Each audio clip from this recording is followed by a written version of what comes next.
next year and down the road. So that was a benefit to us that Mike gave us that opportunity to do so, because of the fact of the respect he has for Todd and Tony, that he's worked with, especially Todd, for, as he said, over 10 years. Yes? But obviously Mike's not the guy to take you into the future, and it's quite common in lots of sports.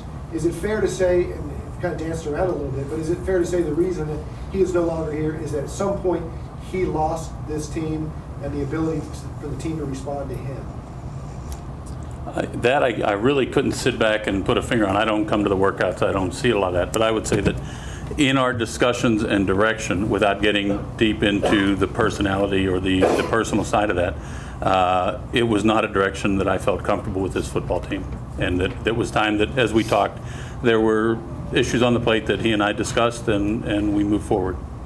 So was that from an X's and O's standpoint, or yeah. When you say direction, are you talking about the way his coaching style, his management style, the way he handles? Well, I think just the unit within the university structure. We had a good working relationship. You've said it. Mike is direct and to the point, and I accept that, and that's part of that. I think with a football program, you need that alpha male that says this is the way we're going.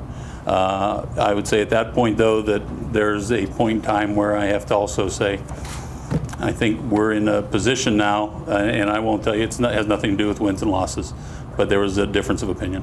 So. The other thing to realize, when Mike came here, when I hired him 5 years ago, there was a lot of, I wouldn't say a lot, but there was a portion of the university community. I mean, football has always been something that was either you like it or you don't like it. You have philosophical differences with the sport or not. It's not like a synchronized swimming program or a basketball program or something that's more common.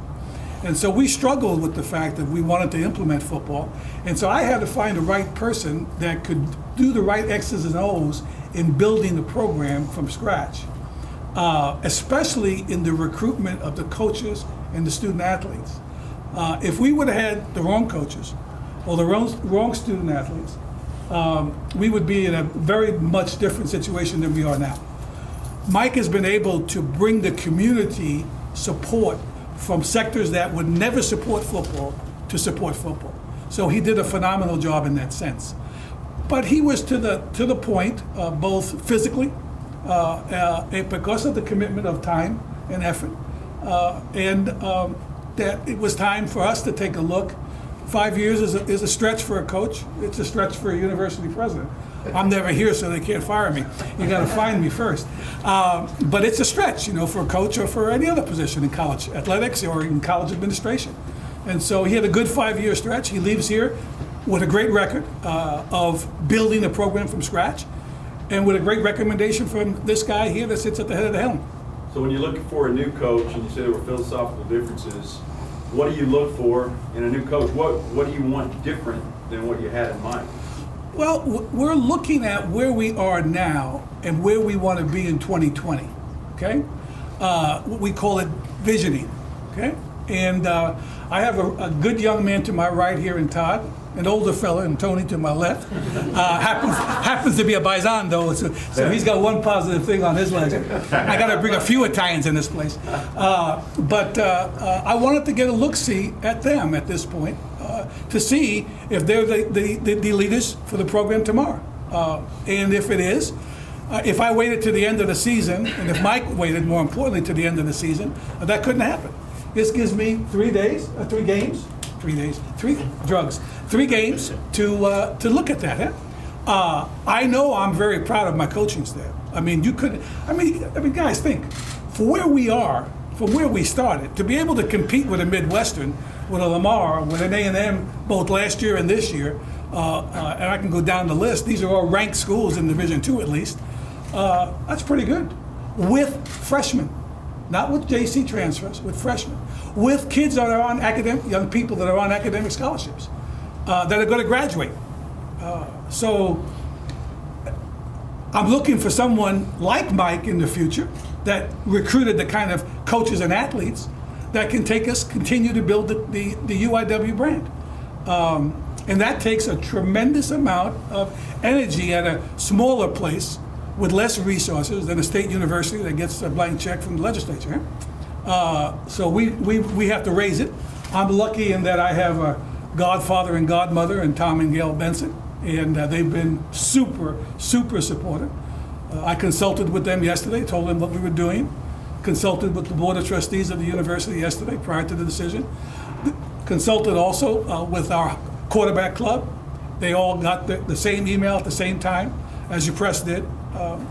I would have responded, Don, to your call and to the Express call, but I was out last night till 10:30, which I shouldn't have been. I should have been home in bed. But that's the life of a university president. So this is only lemonade here, and will continue to be.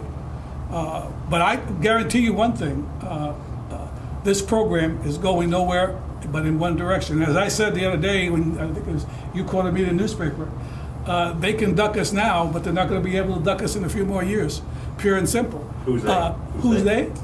There's a program, something, road something, something. Roadkill. You know, roadkill, yes. Cardinals, it's the Fighting Cardinals, and we'll take on any school, anytime, any place.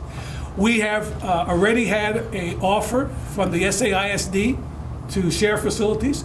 They need our facilities next year as they do construction, and we will share them with our facilities for the next couple of years. And when we need their facilities, they're willing to share their facilities with us. We won't need it in football right away. We will need it in basketball if we go Division I because of the size of our convocation center, and it's not expandable. Benson Stadium is expandable.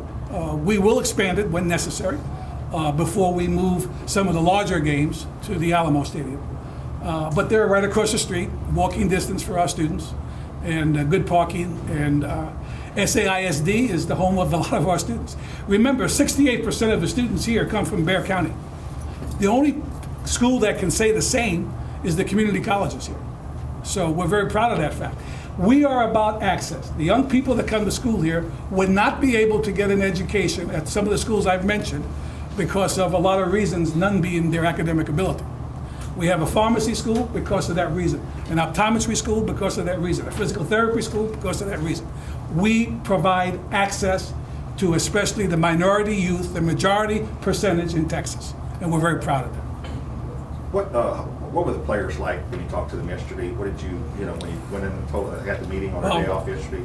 When I was on my knees because of my back, they were very gracious, but they were very supportive. I'm good at eye contact. That's what I live on. I told them what I told you. I opened it up for questions. One question came from one of our freshman athletes who's on scholarship. Said, am I secure in my scholarship? I said, the guy right there will guarantee that you're secure in your scholarship as long as you fulfill your commitment and no hay problema aquí. Another young man asked about the coaches. I says, the coaching staff that is coaching you right now will coach you through this year and will coach you through next year.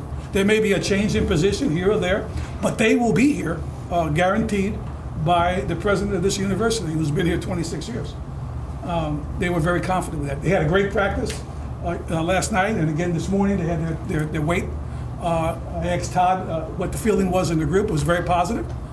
A lot of respect for Mike and what he's done. But their contact more immediately is with Tony and with Todd, and they're very supportive and secure with them. Now, if we were making a coaching change immediately and bringing someone new from the outside, it'd be a whole different thing. But they understand, and I explained to them, I wanted to see what they can do these next 3 games, not so much from win-loss, but just the attitude, the feeling, the momentum, to see if we can keep that going. And then we'll look and see what happens with the referendum and where we go from there. Yes. Would you say if the students pass the referendum this fall, would you say that it then becomes more likely that you would go and hire someone from the outside? It's hard to say. You asked a question. The way I answered it yesterday with Todd and Tony, and they can reconfirm that, I said that I would welcome their application, depending on the referendum, depending on where we're going to, how this is going to move down the boat. I may take another year, do an internal search for the coming year, and then wait to do a national search if need be at the end of that to see kind of what happens with the program. So that's kind of up in the air at this point.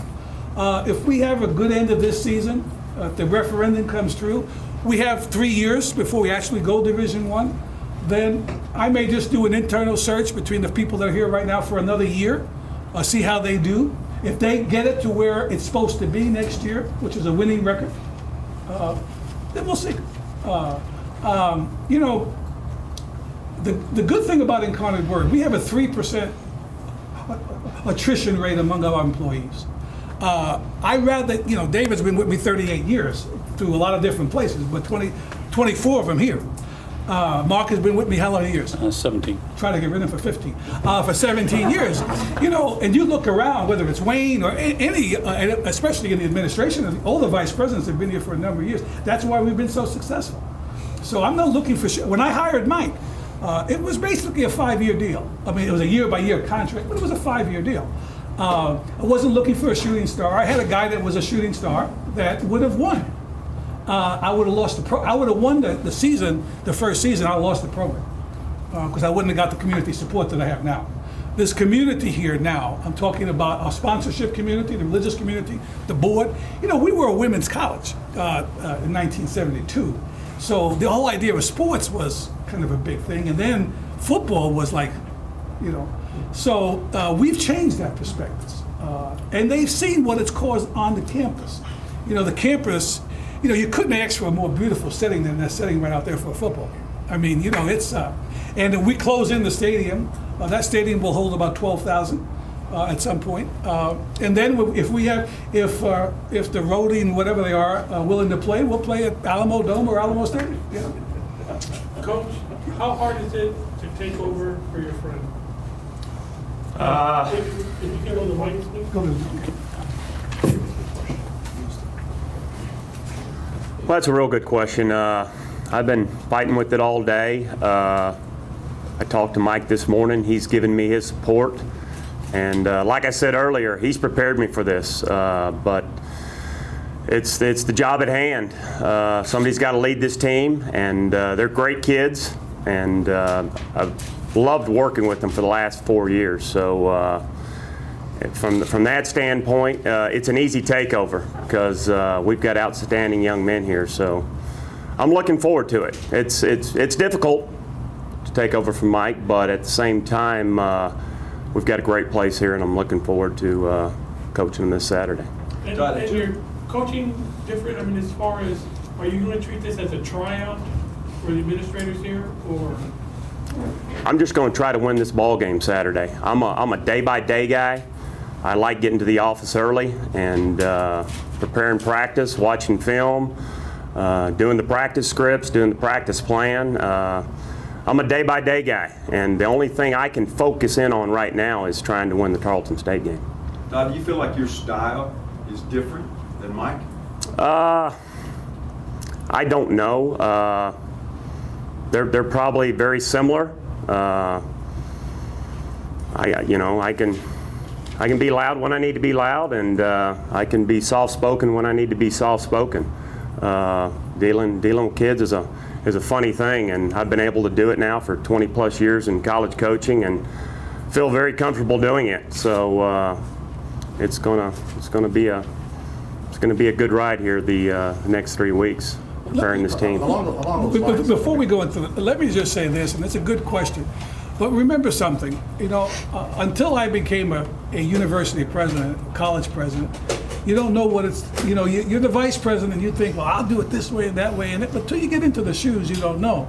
Mike gave Todd the opportunity in these next 3 games that he may not have had if it were not for that.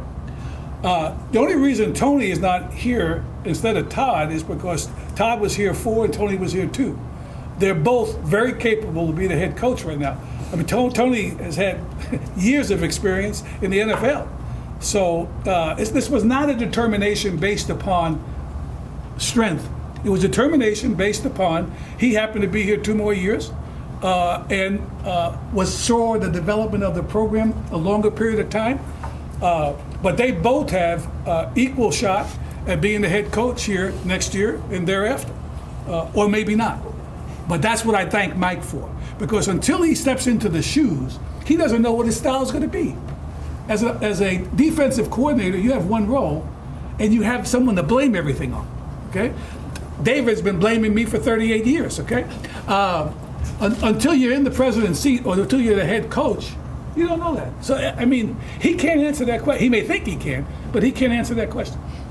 Along those lines, I want to, Tony, if you can put you on the spot here a little bit. Both of y'all have coached for a long time. Todd, I want to ask you this. Okay. How, I don't kid, you'll hear coach say kids are kids, but, things have changed. The kids nowadays, I don't know if you can push them the way they got pushed when I was in college or whatever, and we all know, we're talking about coaches that used to just berate players and browbeat them and verbally, cuss up a Blue Norther and stuff, now players are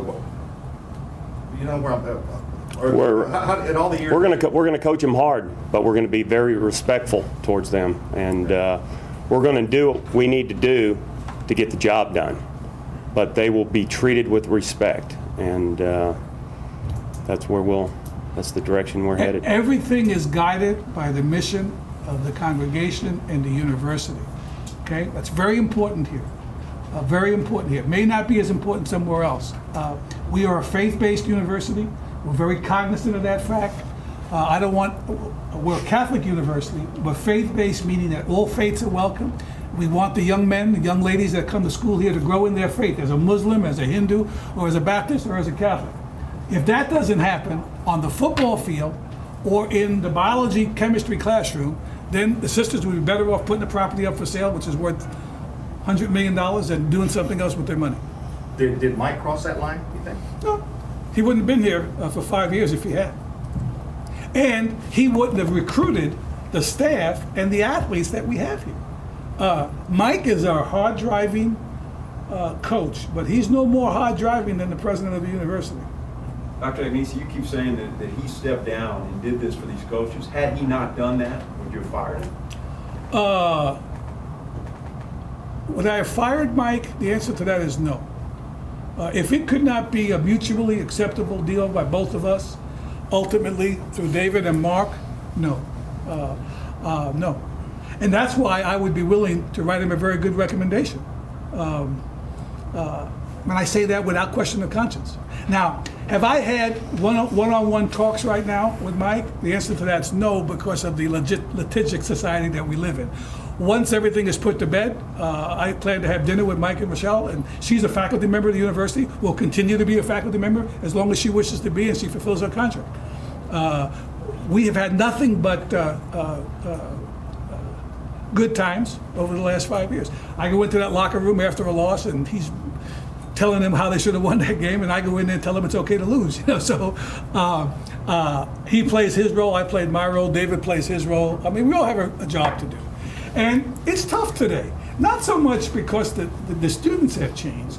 It's tough today because of the society we live in that is so litigic. You can't turn around without someone saying you're sexually harassing me, or you're ethnically harassing me, you're religiously harassing me, or whatever. I mean, it's crazy. But we look. If our students didn't love being at Incarnate Word, we would not have a 78% retention rate, which we're very proud of. A 61% persistence rate towards graduation. And I want any student that comes here, especially as an athlete, to graduate. That to me is very, very important. You walk in this campus, all you see is the degree. We pounded in it from day one. I don't want a student coming here with the sense I'm going to play basketball and then leave and go be a shoemaker somewhere. Nothing against shoemakers. Todd, how do you keep this from becoming a distraction this week in preparing your game? Well, that's a good question. We just lean on the kids. They're so strong. Golly, this morning at 7 o'clock, everybody's here on time for weights.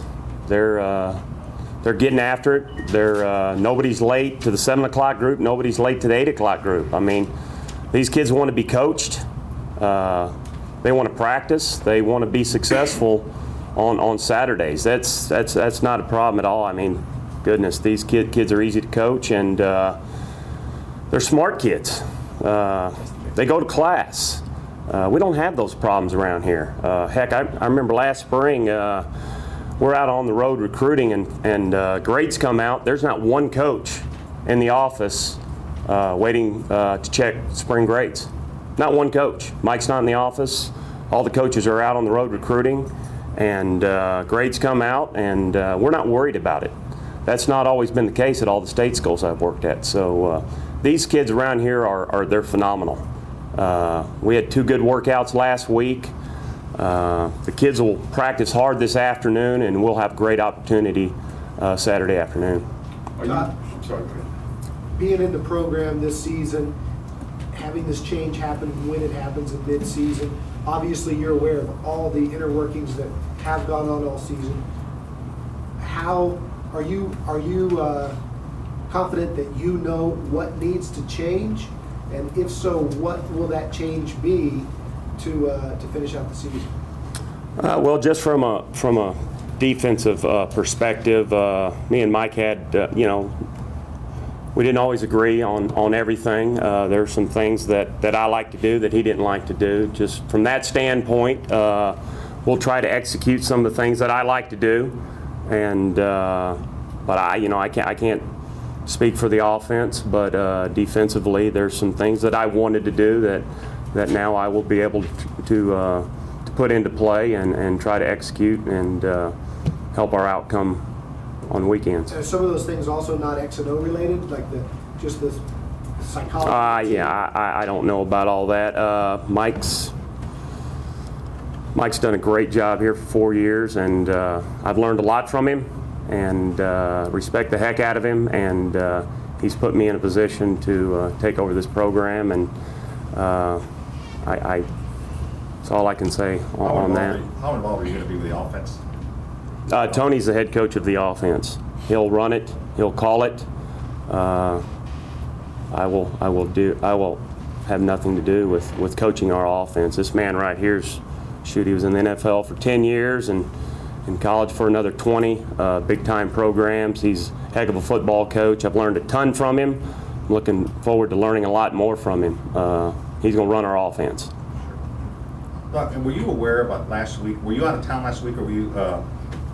I was gone. You were around that? No, I was gone. You were gone? I came back Were you gone? Thursday evening. I think they returned to practice they had an off week last week, and they Monday off, returned to practice Tuesday, and then Mike didn't come back on Wednesday, and he was gone. Did you get word of that, or? No, I got a phone call Thursday afternoon saying they were having a meeting on Friday, David and Mark, and I returned to the office Friday morning, and they gave me an update Friday afternoon and said that they would give me a final recommendation on Monday, and they did on Monday. Mark and David. Yes, Mark and David. Look, I hire administrative staff. If I don't trust their judgment, then I got to get rid of them. So it's just pure and simple. There's no. I don't get involved in the daily operations of the university. My job is to see what's going to happen in 2015 and 2020 and get the resources to make it happen. I was with some board members for the last 2 weeks on a trip, and they thought it was a social trip, and I was just picking their pocket for 2 weeks. That's just the way it is. Yes. Dr. Agnese, could you tell us more about how you will conduct the referendum? I'm meeting with together with David, with the executive committee of the Student Government Association. David's office with Student Life folk will put together the questionnaire kind of thing. We'll then give it to the executive committee of the SGA. They may do it online. They may do it through the newspaper. We're going to let them, do it. It's a student thing, so I want the student. I'm not going to tell them how to do it. They're going to do it, and then they're going to give us back the input. Basically, the biggest question that they're going to answer is if they're going to support an increase in the fee, in the athletic fee, because of the additional cost. Now, that won't come on right away. It'll be phased in over a 3-year period as we phase into the Division I. Biggest difference in cost in the Division I really is in scholarships, basically in football, because we're really at maxes in all the other sports, with the exception of football. Football will go from 36 to 60? 63. To 63. So that's your biggest cost expense. We're going to buy another bus here regardless. We have 2 buses right now. We're going to buy a 3rd bus because we don't want too much wear and tear on the 2 buses we have. Basically, when we go into the Southland Conference, our travel schedule gets, in some sports, will be less than in Lone Star. So it'd be less days out of the classroom.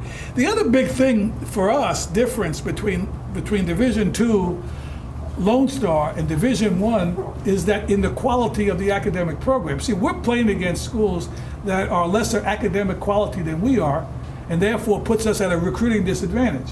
The only school academically in Lone Star that's at our caliber is Abilene Christian. Otherwise, I'm not saying anything against them, but they're at a different state level of academics. When we go into, to let's say the Southland or whatever conference against those institutions, we are academically equal. Or with Baylor, SMU, TCU, we're academically equal. Therefore, our student athletes have the same rigorous requirements as they do. So it makes us more competitive there than it is even in Lone Star. Lone Star is as good a Division I conference, as the Southland Conference is, as far as in quality of the football players. I'm not talking about the quality of the athlete, but the quality of the football player, not the academic quality. Doctor, do you have a date yet? The referendum will occur prior to Thanksgiving in November.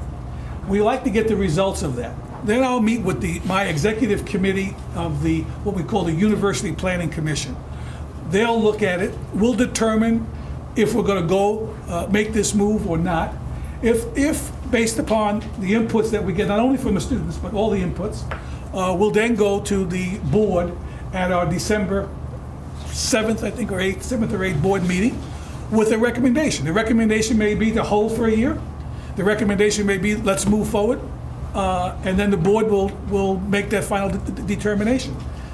If they do, then come January, when we start the new year, we'll determine how we're going to do this from a coaching standpoint, at least first in football. We may determine, as I said earlier, that let's give these guys a shot another year before we determine if we need to go outside or not. Or we may determine it's time let's look at the outside together with them to see. As I said earlier, both of these men are head coach capable now. Only reason why Todd's here as the head coach is because he happened to be here longer, and that was, that's the only little piece. And when I talked with Tony about it, he was very gracious about it, and went with the program because he's a UIW person first and foremost, and wants to make sure that our students that are here are taken care of. He could have gave me a hard time and said, no, I need to know, and then I would have had decisions to make that I wouldn't want to make. So, and we did this together yesterday. We had a coaches meeting, and that's when we made the final determination together in that coaches meeting. Because I have two very capable persons here, and a third as well, and Kyle, who's our director of football. Right. So if you proceeded in January to go to the D1, if say the referendum passes, the earliest would be the 15-16 school year? Yeah, it takes 3 years if I'm correct, Mark. 4 years. Yeah. With that 15-16? Yeah. But you announce, then you have a choice. You either buy in right away to Division I. What I mean by buy in, if you say, okay, we're going Division I, we got three or four, whatever it is to get in, you can either pay the upfront fee right away and begin revenue sharing right away, or you can pay it over a 3-year period. Most likely, in our case, we'll pay it in right away and begin into the revenue sharing right away. And the B is what? 1.2? It's basic average of the annual revenue sharing for the previous year. So if it's 1.3 this year, next year might be 1.5. Whatever it is, we'll pay it.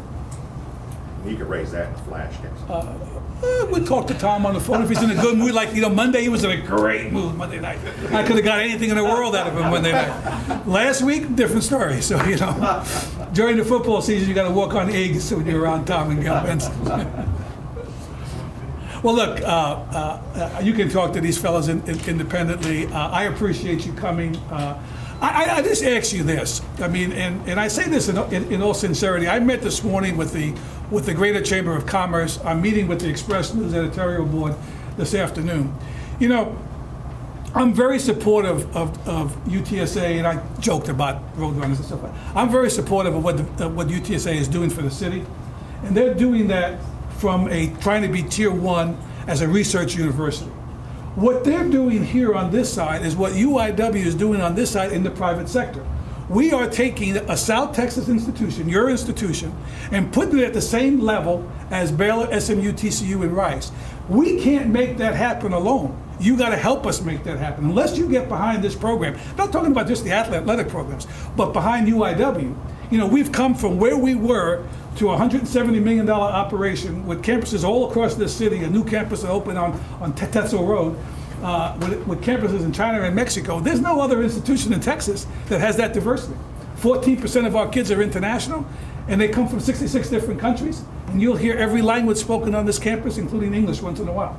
So, but we need your support, the realization of what we're doing and how you can ensure that 2020 dream becomes a reality before then, but hopefully by then. So thank you all very much. Todd, and you guys carry on from there.